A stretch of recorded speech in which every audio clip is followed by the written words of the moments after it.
అందరికీ నమస్తే, నేను మీ Pawan. Welcome to our channel. జగన్పై మరో వేటు అదేంటంటే గాలి జనార్దన్ రెడ్డి 7 ఏళ్ల జైలు శిక్ష. అదేందో ఈ వీడియో తెలుసుకుందాం. ఈ వీడియో మాత్రం చాలా ఇంట్రెస్టింగ్గా ఉంటుంది. లాస్ట్ వరకు చూడండి, అందరూ కామెంట్ చేయండి. మనం వీడియోలోకి వెళ్దాం. ఈ గాలి జనార్దన్ రెడ్డి అక్రమ మైనింగ్పై సిబిఐ 2009లోనే కేసు నమోదు చేసింది. ఓఎంసీ కేసులో కీలక తీర్పు. దోషిగా Gali Janardhan Reddy Obulapalem mining company OMC కేసులో హైదరాబాద్ సిబిఐ కోర్టు తీర్పు వెల్లడించింది.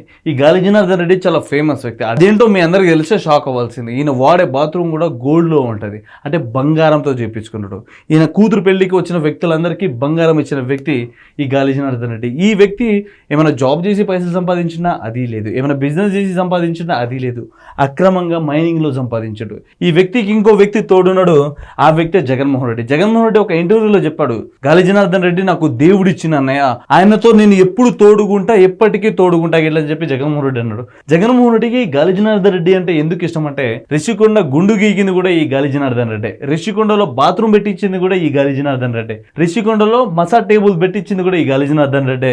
అందుకోసమే జగన్మోహన్ రెడ్డికి ఈ గాలి జనార్దన్ రెడ్డి అంటే ఇష్టము. ఈ గాలి జనార్దన్ రెడ్డితో పాటు 4 వ్యక్తులు ఉన్నారు, వాళ్ళ పేరు తెలుసుకుందాం.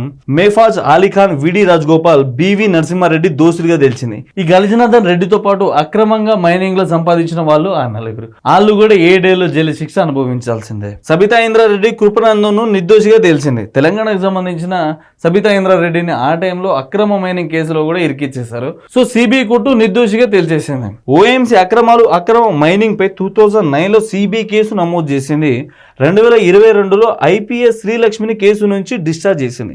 ఈ ఐపీఎస్ శ్రీలక్ష్మి జగన్మోహన్ రెడ్డికి చాలా దగ్గర కావాల్సిన వ్యక్తి. జగన్మోహన్ రెడ్డి సిబిఐ 12 కేసులో, ఈడీ 9 కేసులో ఈ ఐపీఎస్ శ్రీలక్ష్మి కూడా తోడుగుంది. జగన్మోహన్ రెడ్డితోనే తోడుగా ఉండకుండా ఈ గాలి జనార్దన్ రెడ్డితో పాటు ఉన్న కేసులు అన్నిట్లో తోడుగుంది.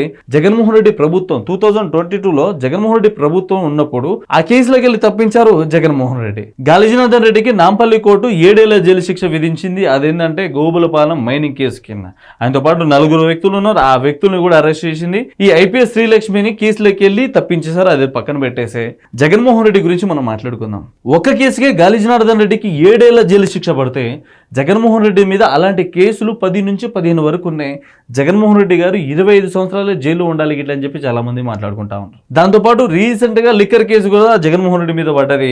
మనం అందరం చూసినాము. తెలంగాణకు సంబంధించిన కల్వకుంట్ల కవిత లిక్కర్ కేసుల జైలుకు పోయి వచ్చింది. ఇంకా దాని గురించి మాట్లాడాల్సిన అవసరం లే. జగన్మోహన్ రెడ్డి మీద కూడా అదే లిక్కర్ కేసు కూడా జగన్మోహన్ రెడ్డి మీద ఉన్నది.